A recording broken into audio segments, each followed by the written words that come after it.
All right, let's get a clear understanding. I'm just a small town boy, raised in a low country town called Oviedo, Florida.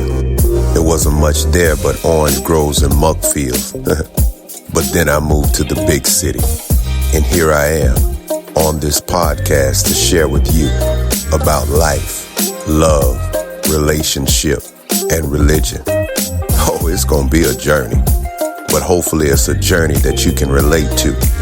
And if you don't become better, you become greater than I know you already are. So strap up, get ready for the ride, whether you're sitting down, on your way to work, or just chillaxing for the day. By the time it's all over, maybe you'll find yourself uttering the words, "Say it ain't so."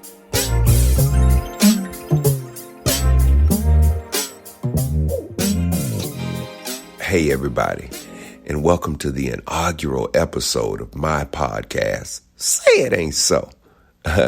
I'm your host, Al Denard, and not only am I your host, I am the originator.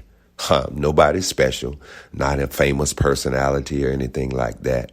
Just a small town boy that's using his story to maybe help you in some area of your life, to make you a better person, to just maybe open your mind and open your ideas and open your outlook on decisions, things in general that we're faced with every day.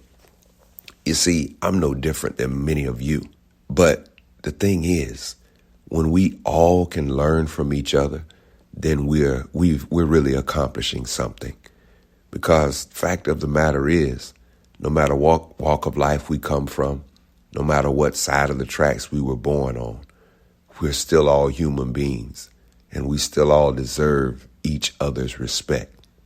So as these episodes go from week to week, the goal is to maybe enlighten you, maybe to just help you get through the day. Maybe it's to find something about you or within you that you didn't know was there. At the end of the day, all I want is for you and I to become better people, to have a more greater outlook on who we're all created to be, the purpose that God has given us all, because we all have a purpose. We may not know what it is, but that's where we can help each other discover what it is and what it is we're supposed to be doing. See, we only have a short time. Most of that time we take for granted. But within that short span of living, there's something we're supposed to be doing, because we won't be removed until we've served our purpose. There may be moments where you kind of rear back and say, "Say it ain't so," because it just seems unbelievable. But guess what? Unbelievable does not mean impossible. And we're going to take every episode, no matter how long that takes, to become greater, to become better, to become more enlightened, and to know the end result is I'm more special than what anybody else may think I am, even if it's myself. So, where do we begin? Well, I told you my name was Al. I'm 48 years of age. I was born December the 11th in the year 1972. Wait a minute. That's today. Today's my birthday. So yeah, y'all can send up some snaps and some claps and you can wish your boy a happy birthday.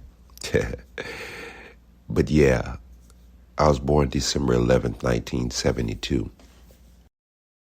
For the most part, my childhood was very, very good. Matter of fact, my life has been good. And it's all because of the people that was in my life. You see, I'm a firm believer that God places you in the right places at the right time, surrounded by the right people that's going to do you the most good. Now, there may be some enemies along the way, and there may be some unloyal friends and what have you. But you got to know that each of them serve a purpose. And that purpose just might be to elevate you and make you a better person than what you already are. So for the most part, my childhood was good. Just to kind of get you along a little bit and help you understand. I was the grandchild, raised by my grandparents. There was nobody else but me. Of course, my mother's baby sister was there, my aunt. But, she had her own thing going on. Nice, early 20s, nice job. She had her own life. But even at the same time, she would do a lot for me to kind of educate me and keep me up on what the real world was about. Matter of fact, had it not been for her, I probably wouldn't have the bit of knowledge that I have now, at least when it came to the game, the streets, and just life in general. My family was very, very devout Christians, and I was raised in a Christian home. Again, at that particular time, it was just me, so I had to make my own fun. I had to pretty much play by myself and pretty much entertain myself and make myself laugh and things of that nature. When you're an only child, that only child syndrome. Well, in this instance, only grandchild, because all of my grandparents' other children were adults now. So I made my own fun. I didn't really have a lot of friends. I was kind of isolated, and my grandparents made sure that they kept me close to them. So I didn't have a lot of friends. So it's just me, dirt roads, orange groves, tangerine fields, grapefruits. I guess you could say it was citrus heaven. But that's how I made my fun, playing all by myself. I was kind of isolated. And with that isolation comes the notion that you begin to create these imaginary friends and begin to create, people that you think are interested in you and people that you think are your best friends. I mean, after all, who does not want a good friend in their life? But again, when you're the only child / grandchild, you have to make your own fun. I was a big fan of Tonka trucks, green machines, big wheels. Yeah, you'd have to be in that area to know what I'm really talking about. But that was what I did. That was how I made my fun. That was how I kept myself happy. Because, again, I was raised by my grandparents. Now, don't get me wrong. I love them to the moon and back. I don't think there'll ever be words to express just how much I love them. But they couldn't do the things that, you would want to do. Go out and play and run around the yard and things of that nature. But what they did give me was a joy and an instilling of values that would not only just help me then, but it would be with me for a lifetime. See, my grandfather, let's talk about him for a minute. That was my rock. Okay, let's call it what it is. That was my dad. I loved him more than anything in the world. I don't care what it was. He always found a way to make me smile. He always found a way to keep me happy, whether it be bringing a dog home or just sitting around talking and singing with me. And, oh yeah, that's another thing, the singing, but we'll get there in a minute. But he was my rock. And when I lost him, I felt like my whole world had caved in. But this is the man that taught me everything I needed to know about being a man, about growing up, about the real world. He taught me that. He taught me how important it is to work and work hard for what you want. He taught me how important it is to keep my word, because a man's word is his bond. He taught me how to always be giving to people and help those that may be less fortunate. He taught me all of those things. He taught me how to be respectful. Taught me how to cherish the little things in life in order to make room to receive the big things. He taught me all of these things. So in essence, he really taught me about life and how to be a man. Then there was one other thing he used to always say. He used to say, you know what? You may have it and people will come up and they'll ask you if they can borrow it. There's nothing wrong with loaning, but when you loan, make sure you're not taking anything away from your table, and make sure you don't need it back. Because most of the time when somebody borrows something, they ain't gonna bring it back. I learned about that later on, found it to be true as well. So everything that I learned and everything that I was taught by my grandfather came into fruition. I found it not only to be important, but I found it to be rules that I would later live by as I got older in life. Yeah, he was my rock. He was everything that I needed, and I loved every minute that I had with him. Oh, now back to this singing thing. My grandfather, oh, wow, he was a songster. Now, mind you, I wasn't the popular person. Again, I told you I didn't have many friends. Not only did I have many friends, I didn't really associate with a lot of people because truth is, I was very, very, very isolated again, and my grandparents were very protective of me. So I didn't get to run over to the next kid's house or run up on what was then known as Boston Hill. I didn't get to do all of those things because not that they didn't trust me or trust those people. Well, I knew they trusted them because we all attended the same church. But it was about keeping their eyes on me. It was about knowing where I was at all times and making sure that I was safe. Not that they didn't want me to have fun, but they wanted to make sure that I was safe from harm and nothing happened to me, at least and especially on their watch. No, now back to my granddad. He was the popular person. Yeah, at church, around town, on his job, because he was just an outgoing type of guy. He was the one that you could call on to get that laugh. He was the one that was always telling jokes and cracking jokes, and even when you were having your worst of days, he would find some type of way to make you laugh. But again, he was a songster, and that's what everybody knew him for. He had sang for years and years and had become very popular around the Central Florida area. Well, there was something that he used to do, and the thing I love about him is because if there was ever a time that he felt like I could learn something, if there was ever a time he felt like he needed something that needed to be passed on down to me, he never hesitated to do it. And since most people respected him and loved his singing, and when I say loved his singing, they loved his singing. I don't care where it was, whether it was at some type of venue, whether it was at church, whether it was at a program, wherever, sometimes even sitting under a shade tree. Whenever he was singing, people flocked to hear him sing. I mean, it got to the point to where he would sing when he was in the shower. Now, this is the best part about this. This is what I like. He would sing in the shower, and when he got ready to take his shower, he would raise the window. Around the same time every night, just like clockwork, he would take his shower at the same time. And when he would raise the window, the people in the community would know that it was time for him to take his shower.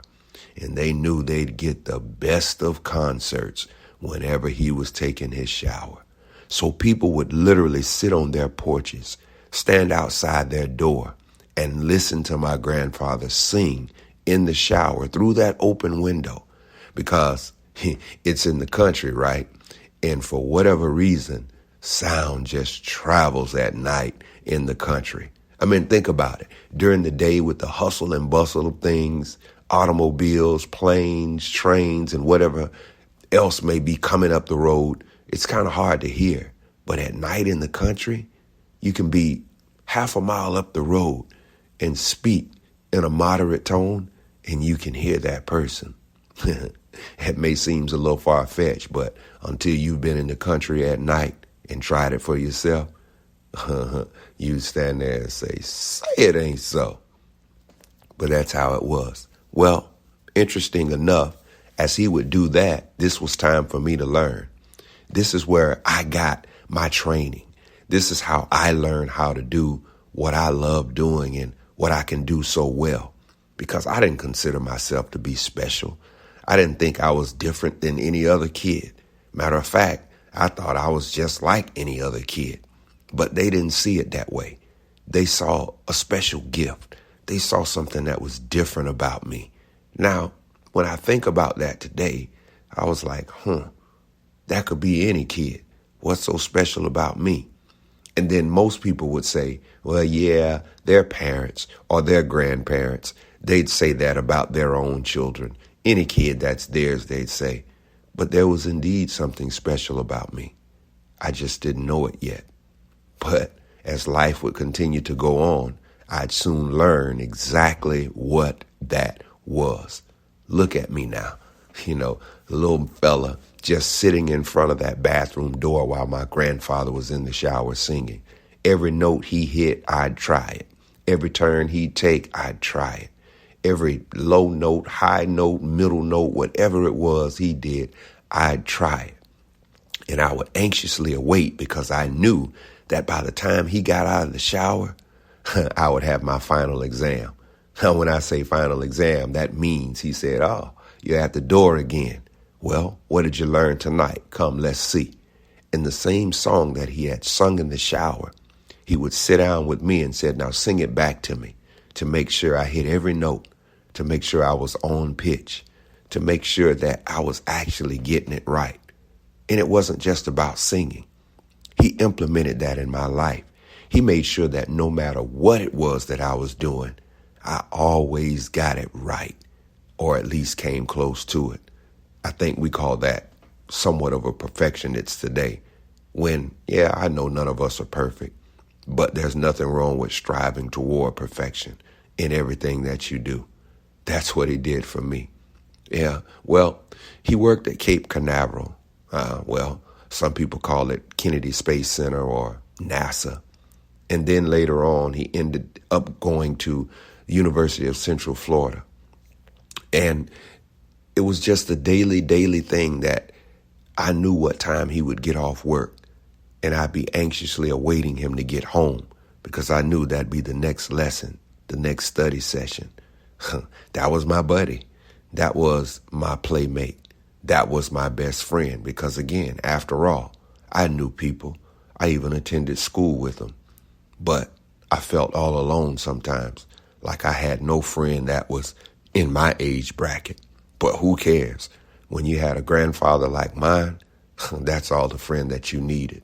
He gave me everything that I needed, and I loved him for it. He was that person that you'd always look for, and he was that person where you just felt like if nobody else was in the room, as long as he was in the room, then guess what?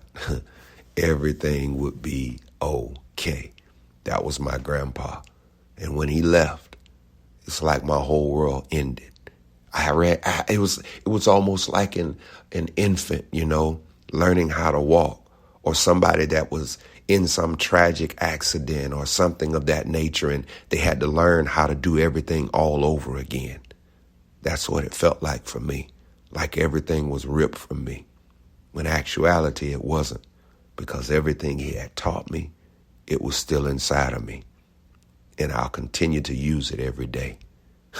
That was Grandpa. I mean, I could ramble on and on. I could tell you so much about him. But he wasn't the only instrumental one in my life. There was my grandmother, too, an angel. Now, Grandma made sure everything was intact. Everything was in order. She made sure her family had the things that a family would need. She made sure that, we had clean clothes, made sure that we ate, made sure that all the essentials that we could have and we needed for comfortable living was all intact. And we loved her for that. See, my grandmother cleaned houses for a living. More of the prominent people in this little small town of Oviedo, the rich people. That's what she did. And then after doing that, she'd come home and do the same thing to her own house. She didn't believe in keeping an unclean house because she would always say, you never know when somebody may stop by. And she was right about it. It's a little country town. Wasn't much to do. Excitement in this little town was getting in your car, making about 2 loops around the circle of the road, and going back in the house. That was fun. You got to understand, there ain't much to do in the country. So you literally have to find things to do. But we did have things, like baseball Sunday, where everybody after church would gather up on the hill. We called it Boston Hill. And there would be a game amongst each other. Lady would sell honey drippers and check sodas, and everybody that was anybody would be there in this little small town, fellowshipping one with the other. It was different then. Wasn't any shooting, wasn't any killing, wasn't any robbing and stealing. Everybody loved each other, and everybody looked out for each other. But don't let me get to going there and get all emotional. Grandma was it. Grandma made sure we had what we need. I can still smell that fresh washed clothes hanging out back on the clothesline, clothes pinned up in a row, waiting for that breeze to just dry it. And you get that scent in the air back in the country. Man, I miss it sometimes. Well, the thing about Grandma is Grandma made sure that everything about the Lord, not that Grandpa didn't, but she made sure that everything about the Lord was instilled in me. I don't care what it was. Grandma was going to make sure I got to church and Bible study and prayer meeting and youth Bible hour and Sunday school and church and Bible study and prayer meeting and youth Bible hour. She made sure anytime the doors of the church were open, I was there. Not because I was a bad kid, because she wanted to instill the fear of God in me. See, that's what it was all about. See, if you didn't fear God, you wouldn't fear anything. And if you don't fear anything, that means there'd be no end or no beginning to what you would not do. You'd disrespect your elders. You'd go in people's houses. You'd rob, kill, steal. Basically, you just do whatever you want to do. But Grandma wasn't having that because she wanted to make sure that her baby had feared the Lord, knew the word, and did his best to live by that every day. That's basically how I grew up. No fancy fanfare, nothing that, make you say, oh man, you had such a wonderful, great, awesome childhood. You may not think so, but actually I did. Because had it not been for that, I might be in prison or in jail or a rapist or a murderer or so many other things. But that didn't happen because of what they did for me. And then, sometimes I think it was the whoopings or maybe it was the murderings. I never could tell the difference apart from them because whenever I got a whipping, it seems like I was getting murdered. See, I'd much rather get a whipping by my grandfather than my grandmother. That seems kind of odd and strange, right? Because he's a man and he was a pretty tall man, pretty big man with a solid build. So you think, I'd take that whipping from grandma before granddad. But not my grandma. She had a fight and a fire in her. You wouldn't want it. This is the thing, though. I always wondered, how could she say, I love you, and whip you at the same time? I just could not figure that out. To this day, I still can't. But even when I got my own children and got old enough to know, then you learn that you're not whipping them to hurt them or their feelings. You're whipping them because you actually love them. And that's what they did for me. They wanted me to think about whatever wrong I had done to make sure I didn't do it again. And you see, this is not just my story. There's a lot of you that were raised the same way and have went through the same things, especially with the African American community. Most of us were raised like that. Most of us were raised poor or deprived, where we made our ends meet because that was just something that was a part of our DNA. Even when we didn't have, we still had. Even when it seemed like it was no way, there was still a way made. And for the most part, we're still doing that today. My grandma was good at that. She knew how to take nothing and make something out of it. She was my miracle worker. Even today, she's still my miracle worker. She was the strongest woman that I knew. Strongest woman that I know. And guess what? That's not just mentally or physically. She was strong spiritually. She was deeply rooted in Christ Jesus, to the point to where whatever you were dealing with, whatever you were going through, it wasn't just some fancy cliche that you should pray about it. It wasn't just words, sprung out into the open air that give it to God. When she said that, she meant that. And no matter what we were going through or what we were dealing with, that's what she did. She gave it to God. She prayed about it.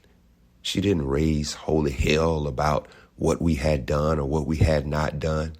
She just left us to God. And let me tell you, if you've never had an experience with him, he will make sure that your eyes are open. He'll get your attention one way or the other. That's what Grandma did. She's still with me, though. Can't leave that part out. But you know what else? Grandma had this thing where every now and again she would stutter. It wasn't real bad, but she would stutter mainly when she got upset or she got angry. Have you ever had a whipping by somebody that stutters? Let me just tell you, that ain't good, because she would wail on me in the process of stuttering. What should have been a 5-minute whooping may turn into 10 or 15 minutes. And then when she got through, she'd say, "Now, are you going to do it again?" And I'd be like, "No, ma'am." And she'd say, "Yes, you are," and commence to whipping me some more. Now, I really never got that. But here I am. Again, never been to prison, never murdered anybody, never really did anything bad that would land me in somebody's institution or cause me to be deprived of whatever liberties that's been afforded to us in this United States of America. That's what she did for me. She's the rock of our family now. See, Grandpa's gone. She's still living, and she is the rock. We love to see her smile, to hear her talk. I could tell you some stories about her and my grandpa, but I'll leave that to memory. But let me tell you, y'all, you really don't understand. See, them together, they made sure that I was raised in a manner where I'd respect everybody, their opinions, their beliefs. That's what it's all about. Even if we don't agree, even if we have to agree to disagree, always respect somebody's opinion. That's who I am. That's how I was raised. That's what they did for me. And I'll never forget that. And I'll always remember them for that. Those were my grandparents. See, when they said and they took that oath and they promised my mother that they would look after me and they would watch over me, that's exactly what they meant. That's exactly what they did. And here I am. Maybe not the best man, but I'm damn sure not the worst. So listen, y'all, you got to know within yourself that you've got purpose. See, God didn't create us for nothing. He created all of us with a purpose. He created all of us with a reason for being here. Our existence is not an accident. And everything that happens in our life is for a reason. We just got to be able to understand what those reasons are. We just got to be able to understand what our purpose is. See, that's the reason that they raised me the way they did, instill those values in me that they did. Because although I didn't feel like I was that special kid, or I was so much gifted than the next, they knew it. And they were going to make sure that they did everything in their power to ensure that it was brought out of me. They became my parents. They are my parents. Not that I didn't have a mother, but that was just some more of the values of my grandparents. See, my mother got pregnant with me when she was in high school, and I was born in that same time frame. Didn't know my biological father, My grandfather was my dad. I called him dad, not granddad. He was my dad. That's all I knew. And my mother having me at still such a young age, teenage, my grandfather was not going to allow anything to hinder her from getting a college education.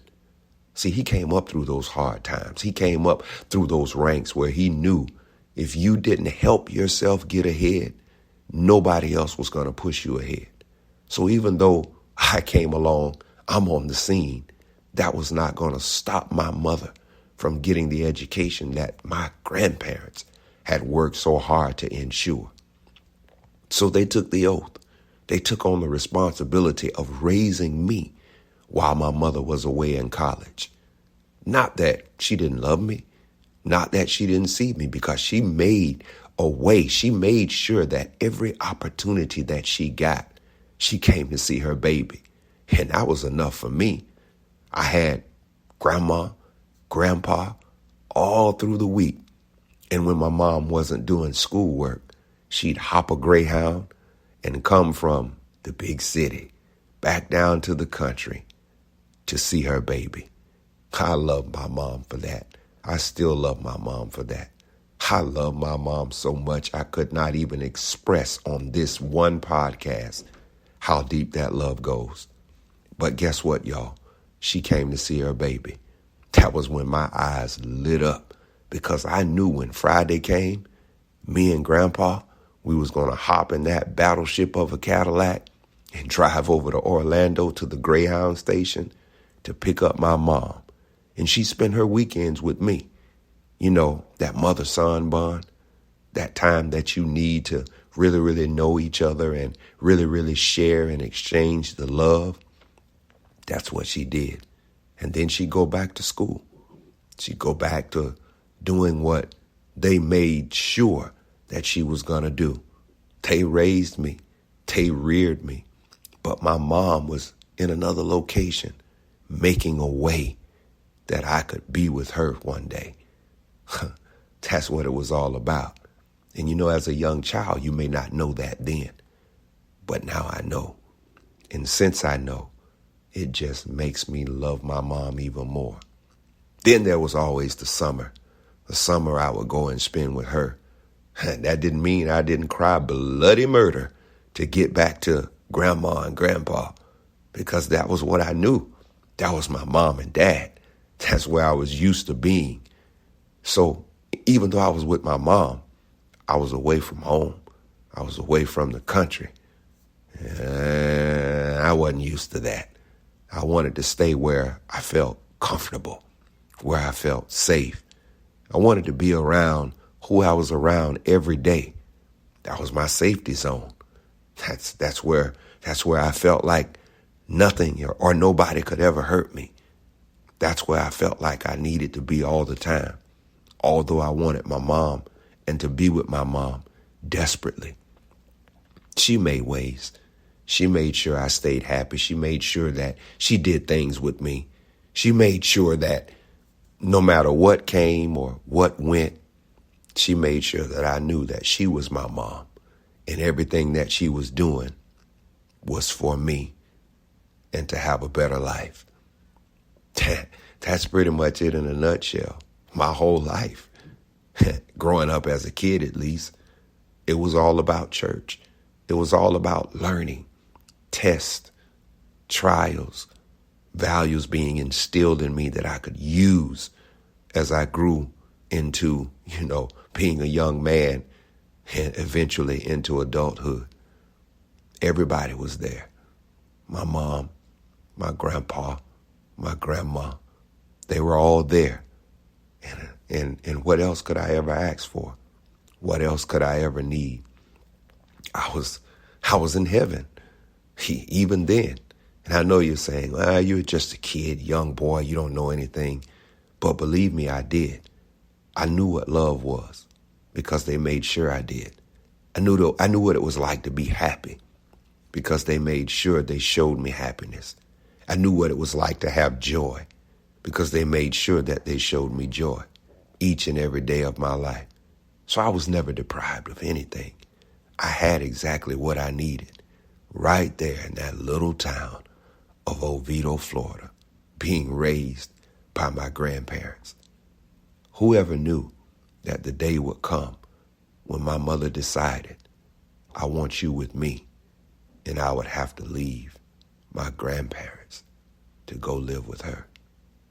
The only parents, really, that I knew full time. Now I've got to leave and go to the big city.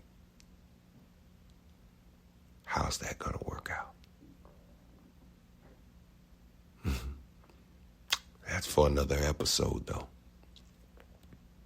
That's for another time, another place. Who knew I would have to leave? Go move with my mom, so far away from my grandparents. Not just for the summer this time, but permanently. Everything that I knew, everything that had become a part of me, I now had to leave all behind. How's that going to work out? How am I going to be able to say goodbye to the very people that taught me everything I know? How am I going to be able to look my granddad in the face knowing I won't see him every day? Look at my grandma and know that I won't be able to hug her every day and eat her cooking every day. How was I supposed to do that?